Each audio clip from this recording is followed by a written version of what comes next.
శ్రీ సత్యసాయి దివ్య చరిత్ర నిత్యపారాయణ గ్రంథము 198వ పేజీ 31వ అధ్యాయము. అంశాలు: సాయి సుక్తి, బహుళార్థ సాధక సాయి అంటే దేవరహస్యం. సాయి సుక్తి: ష్మభారము బాపి భూదేవి మనుపు కొరకు త్రేతనొసిగిన కోర్కెల తీర్చు కొరకు అవతరించెను అచ్యుతుడనవనియందు వాసుదేవాఖ్య శ్రీ సాయి వసుధ సౌరి అంటారు బాబా. భూభారాన్ని తొలగించేందుకు, ఆ దేవి కష్టాలు తొలగించేందుకు అవతరించిన శ్రీ వాసుదేవుడే శ్రీ సత్యసాయి సుమ. సప్తకుల పర్వతాలను అవలీలగా మోస్తున్న ఈ భూమాత అబద్ధాలు చెప్పే వ్యక్తిని బరువుగా తలపోస్తుందట. కాబట్టి నేడు ఈ భూమాత వహిస్తున్న భారం ఎంతో చూడండి. అందువల్ల బ్రహ్మదేవుడు ఎవరెవరికి ఏ ఏ అవధులు నిర్ణయించి పెట్టాడో వాటి అవతరణకై వచ్చిన అవతారియే అచ్యుతుడైన శ్రీ సత్యసాయి. ఆ రహస్యాన్ని తెలుసుకొని ఆ పాదాలు పట్టుకోగలిగిన వారు నిజంగా అదృష్టవంతులే సుమ. బహుళార్థ సాధక సాయి దేవరహస్యం. స్వామివారి ప్రతిచర్య కూడా అనంతమైన అర్థాలతో కూడి ఉంటుంది. వారు చేసిన కార్యం కేవలం ఒక్కటిగా తోచవచ్చు, లేక చాలా చిన్నదిగా అనిపించవచ్చు. కానీ దాని నుండి సాధించేది మాత్రం అనంతంగా ఉంటుంది. సాయి లీలల్లో ఇటువంటి సంఘటనలు ఎన్నో. ఒకే ఒక కార్యం అనేక మందికి అనేక అనుభూతులనివ్వటం, ఎన్నో దేవరహస్యాలు తనలో ఇముడ్చుకొని ఉండడం కూడా చూస్తాము. అటువంటి ఒక సంఘటన ఇక్కడ తెలుసుకుందాం. ఇది జూన్ నెలలో 1863వ సంవత్సరంలో జరిగిన సంఘటన. ప్రతిరోజు లక్షల మందికి ఆనందంగా దర్శనమిచ్చే స్వామి 28వ తేదీన కస్తూరి గారిని పిలిచి ఒక వారం రోజుల పాటు దర్శనం ఇవ్వటం నిలిపివేయబడుతుంది అన్నారు. కారణం చెప్పలేదు. ఎవరూ అడిగే సాహసం చెయ్యలేకపోయారు. 29వ తేదీ ఉదయం 6:30 గంటలకు స్వామి శరీరంలోని ఎడమపక్షం మొత్తం కట్టెలాగా బిగుసుకుపోవటం, స్వామి పట్టుతప్పి నేల మీద పడటం సంభవించి అందరినీ భయభ్రాంతులకు, ఆందోళనకు గురి చేసింది. ఉన్నట్లుండి ఇలా జరగటం ఎవరూ జీర్ణించుకోలేకపోయారు. డాక్టర్లు పరీక్షించి దానిని పక్షవాతంగా నిర్ణయించారు. చాలా తీవ్రమైన స్థితిలో ఉన్నదని, కోమా స్థితి, మందులు, ఇంజెక్షన్లు వాడే ప్రయత్నం చేస్తే స్వామి నిరాకరిస్తున్నట్లు సూచనలు చేశారు. మాట లేదు, దవడలు బిగుసుకొని పోయినవి. నరకయాతన చిహ్నాలు స్పష్టంగా దేహం వ్యక్తం చేస్తున్నది. సన్నని బాధపూరిత మూలుగుతో పరిస్థితి ఊహలకు అందనదిగా ఉంది. సన్నని బాధపూరిత మూలుగుతో పరిస్థితి ఊహలకు అందనదిగా ఉంది. కాలం గడుస్తున్న కొద్దీ పరిస్థితి విషమిస్తున్నది తప్ప మంచి సూచనలు లేవు అని వైద్యుల అభిప్రాయం. భక్తులందరూ కంటికి మంటికి ఏకదారిగా దుఃఖించటం తప్ప ఏమీ చెయ్యలేని, ఎవరితో చెప్పుకోలేని స్థితి. చేష్టలడిగి కట్టివలే పడి ఉన్న స్వామిని చూచి ఎంతటి కఠినులకైనా కన్నీరు కార్చవలసిన పరిస్థితి. ప్రశాంతి నిలయం కళావిహీనంగా దుఃఖపూరిత వాతావరణములో నిశ్శబ్దమైపోయింది. రోజులు గడుస్తున్నాయి. గడుస్తున్న కొద్దీ పరిస్థితి విషమించడమే తప్ప తగ్గే సూచనలు లేవు. 3 రోజులు గడిచి 4వ రోజు వచ్చింది.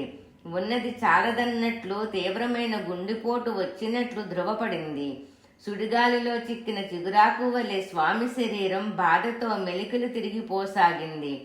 స్వామి సమ్మతి లేదు, కానా మందును కూడా అందించలేని స్థితి చుట్టూ ఉన్నవారిని మనస్తాపానికి గురి చేసింది.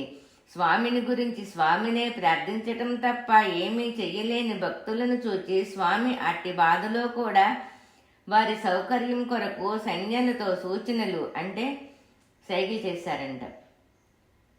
స్వామి అట్టి బాధలో కూడా వారి సౌకర్యం కొరకు సైగలు, సూచనలు అందించటం మొదలుపెట్టారు.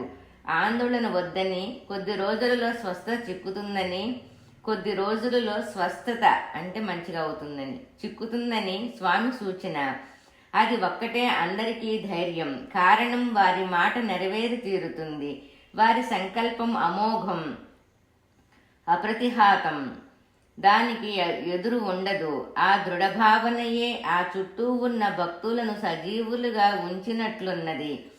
5వ రోజు గురువారం స్వామి శరీరములో జబ్బు తీవ్రత తగ్గిన లక్షణాలు వ్యక్తమయ్యాయి, అంటే కనిపించాయి. ఆ మరుసటి శనివారం 5/7/63 నాటి గురు పౌర్ణమును పురస్కరించుకొని భక్తులు దూర ప్రాంతాల నుండి కూడా అసంఖ్యాకంగా రాసాగారు. నిలయంలోని అధికారులకు ఏం చెయ్యాలో పాలుపోని పరిస్థితి. వారి స్థితి చూచి కాబోలు స్వామి వారితో గురు పౌర్ణమి రోజు వారందరికీ దర్శనం ఇచ్చే విషయాన్ని తెలియపరచమని, అంతవరకు ప్రశాంతంగా ఆందోళన లేకుండా ఉండవలసిందిగా సెలవిచ్చారు. తాము అటువంటి బాధలో ఉండి కూడా ఇతరుల సౌకర్యం గురించి ఆలోచించి సూచనలు ఇవ్వటం ఆ పరమాత్ముడైన పరమాత్మకే చెల్లింది, కానీ అనితర సాధ్యమైన విషయం కదా. గురు పౌర్ణమి రానే వచ్చింది. భక్తులంతా ఆతురతో పూర్ణచంద్ర ఆడిటోరియంలో దర్శనాపేక్షతో చేరి ఉన్నారు. నడిచే స్థితిలో లేని స్వామివారి శరీరాన్ని భక్తులు చేతుల మీదుగా తెచ్చి వేదికపై అమర్చారు. కన్నీరు కార్చని వ్యక్తి లేడు. దుఃఖ సముద్రములో మునిగిన వారిని ఆనందమగ్లుగా చెయ్య సంకల్పించినట్లున్నారు. అంటే దుఃఖంలో ఉన్నట్టు సంతోషపరిచినట్టు చేయటానికి సంకల్పించారు స్వామి. ఆనంద స్వరూపుడైన స్వామి మైకును తమ వద్దకు తేవలసిందిగా సైగ చేశారు. మైకులో మాట్లాడే ప్రయత్నం చేస్తున్న స్వామికి గొంతు పెదములు సహకరించక మాట ముద్దుగా వస్తూ ప్రేక్షకుల బాధను పెంచింది. అయ్యో స్వామి ఇలా ఉన్నారే అన్నది అందరి మనసులలోని ఆలోచన. ఇది చూచిన స్వామి దగ్గరలో ఉన్న రాజారెడ్డిని నీరు తెమ్మని తమ కుడి చేతిని నెమ్మదిగా ఆ నీటిలో ముంచి తమ శరీరపు ఎడమ భాగంపై చల్లి కుడి చేతితో ఆ ఎడమ చేతిని కొంచెం మర్దన చేశారు. కొద్ది క్షణాల పాటు విస్మయంతో అన్నిటినీ మరిచిపోయి భక్తులు స్వామి వంకే చూస్తున్నారు. తమ సంకల్పం చేత తామే స్వస్థులైన స్వామి లేచి నిలబడి అత్యంత ప్రేమతో తమ సహజ గంభీరతతో మైకులో భక్తులను ఉద్దేశించి దివ్యాత్మ స్వరూపులారా అని స్పష్టంగా పలికినప్పుడు ఆ భక్తులు పొందిన ఆనంద పారవస్యం కేవలం అనుభవైకవేద్యమే మాత్రమే. అంటే అనుభవిస్తేనే తెలుస్తుంది ఆనందం. తమ దివ్య ఉపన్యాసపు ముగింపు సందర్భంగా స్వామి సెలవిచ్చిన దేవరహస్యం, కర్మరహస్యం, జీవరహస్యం, నిత్యాచరణ రహస్యం అయిన ఆ సంఘటన అందరినీ ఆశ్చర్యం ఆలోచనలలో ముంచివేసింది. దేవరహస్యం: ఈ అవతారం శివశక్తి స్వరూపం. కుడి ఎడమ భాగాలు శివశక్తులు అంశాలు. భరద్వాజ మహర్షి తాము సంకల్పించిన మహోత్తర కార్యానికి శివశక్తుల అనుగ్రహం కోరి కైలాసం వచ్చాడు. అది శివశక్తుల తన్మయ తాండవ సమయం. ఆ ఋషి అత్యంత పట్టుదల గల మహనీయుడు. శివశక్తుల అనుగ్రహం లభించు వరకు పట్టుదలతో సర్వాన్ని వర్జించి 6 రోజులు గడిపి 7వ రోజున వారి అనుగ్రహాన్ని పొందాడు. ఆ తీవ్రతకు ఆయన శరీరంలోని ఎడమ భాగం పక్షపాతానికి గురి అయ్యింది. పరమేశ్వరుడు ఆ ఋషిని అనుగ్రహిస్తూ, నీ పట్టుదలకు మెచ్చి నీ వంశములో 3 సార్లు శివశక్తులు అవతరిస్తాయని వరం ప్రసాదించారు. తమ దివ్య సంకల్పంతో ఆ ఋషిని ఆరోగ్యవంతునిగా చేసి ఆనందాన్ని అందించి తిప్పి పంపారు. తత్ఫలితంగా మొదట శివాంశతో షిరిడీ బాబాగా, నేడు శివ శక్తి అంశలతో సత్యసాయిబాబాగాను, రాబోయే కాలంలో శక్తి అంశతో ప్రేమ సాయిబాబాగాను రాబోతున్నారు. రాబోయే కాలంలో శక్తి అంశతో ప్రేమ సాయిబాబాగాను నెలవెలబోతున్నారు, అంటే వస్తున్నారనమాట. ఇదే దైవ రహస్యాన్ని భక్తులకు తెలియచేసి వారిని ఆనందపరిచారు.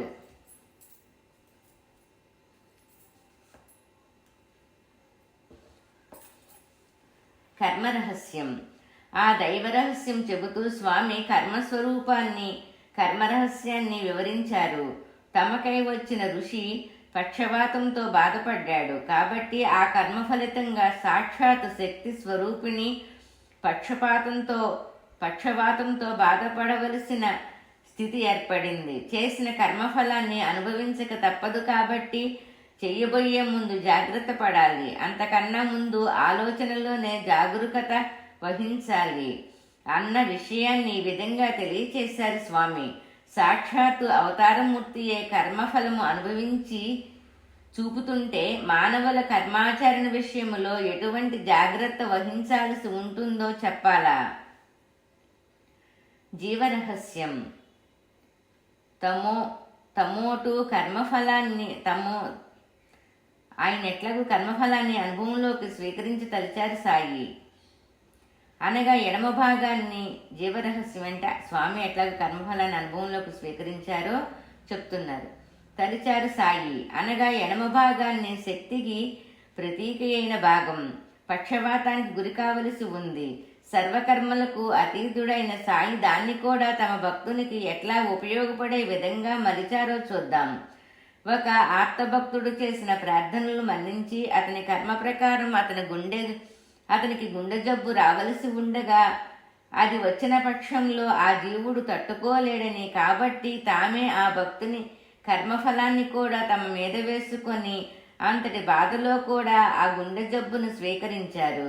సర్వకాల సర్వావస్థలలో అంటే అన్ని కాలాల్లో కూడా స్వామి భక్త రక్షణార్థం ఎంత అప్రమత్తంగా ఉంటారో తెలియపరిచిన అపూర్వ జీవ దైవ సంబంధ రహస్యం. సర్వకాల సర్వావస్థలలో కూడా స్వామి భక్త రక్షణార్థం ఎలా అప్రమత్తంగా ఉంటారో తెలియపరిచిన అపూర్వ జీవ దైవ సంబంధ రహస్యం, నిత్యాచరణ రహస్యం. ప్రతిరోజు గృహస్థులు తీసుకోవలసిన జాగ్రత్తలు గుర్తు చేస్తున్నారు స్వామి. ఈ సంఘటన ద్వారా షిరిడీ అవతారములో స్వామి చెబుతారు, మీ ఇంటికి ఒక కుక్క వస్తే అది నా సంకల్పం ప్రకారం వచ్చింది.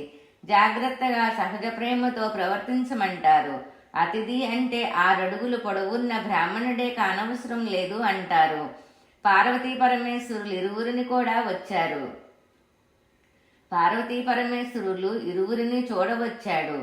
ఆ భరద్వాజ ఋషి అనాహుతుడయి వారం రోజుల పాటు ద్వారం దగ్గర ఉండిపోయిన తదుపరి పార్వతీదేవి శక్తి భాగం ఆ ఫలితం అనుభవించడం చూచారు. ఇందులోని రహస్యం ఏమంటే ఇంటికి వచ్చిన అతిథిని ఆదరించవలసిన బాధ్యత ఇల్లాలుది, సమకూర్చవలసిన బాధ్యత యజమానిది. ఇక్కడ ఆయన ఆహ్వానింపబడక లేదా ఆహ్వానించిన అర్థం చేసుకోక బాధను అనుభవించాడు కాబట్టి శక్తి స్థానమైన ఎడమ భాగం బాధపడవలసి వచ్చింది, కుడి భాగం పడలేదు. నిత్యకృత్యములో ఇళ్లల్లో ఇల్లాలి బాధ్యతను మనం ప్రవర్తించవలసిన తీరును చెప్పక చెబుతున్నారు స్వామి. మనం ఇళ్లల్లో ఎలా చేసుకోవాలనేది చెప్తున్నారనమాట మన శ్రీలు. నిత్యకృత్యములో ఇళ్లల్లో ఇల్లాలి బాధ్యతను మనం ప్రవర్తించవలసిన తీరును చెప్పక చెబుతున్నారు స్వామి. ఇవి ఆచరణపూర్వకంగా ఆచరించి స్వామి మనకు అందించిన అమృత ఫలాలు ఆస్వాదించి భక్తి ముక్తి పొందటం భక్తులైన మన వంతు. 8 రోజులు ఆందోళనగా గడిపిన భక్తులు తపనకు వారి తపోఫలమైన ఆనందము ఇచ్చుచున్నాననుచు 8 రోజులు ఆందోళనగా గడిపిన భక్తులు తపనకు వారి తపోఫలమైన ఆనందమును ఇచ్చుచున్నామనుచు సుబ్రహ్మణ్యం సుబ్రహ్మణ్యం షణ్ముఖనాథ సుబ్రహ్మణ్యం శివ శివ శివ శివ సుబ్రహ్మణ్యం హర హర హర హర సుబ్రహ్మణ్యం శివ శివ శివ శివ హర హర హర హర సుబ్రహ్మణ్యం హర హర శివ శివ సుబ్రహ్మణ్యం అంటూ ఆనందోత్సాహాలు వెల్లివిరియ చేయు భక్తులతో భజన చేయించారు. శివశక్తి సపత్తి ప్రతీస పరమేశ్వర సతతోధారకం సర్వం సాయం వందే జగద్గురుం.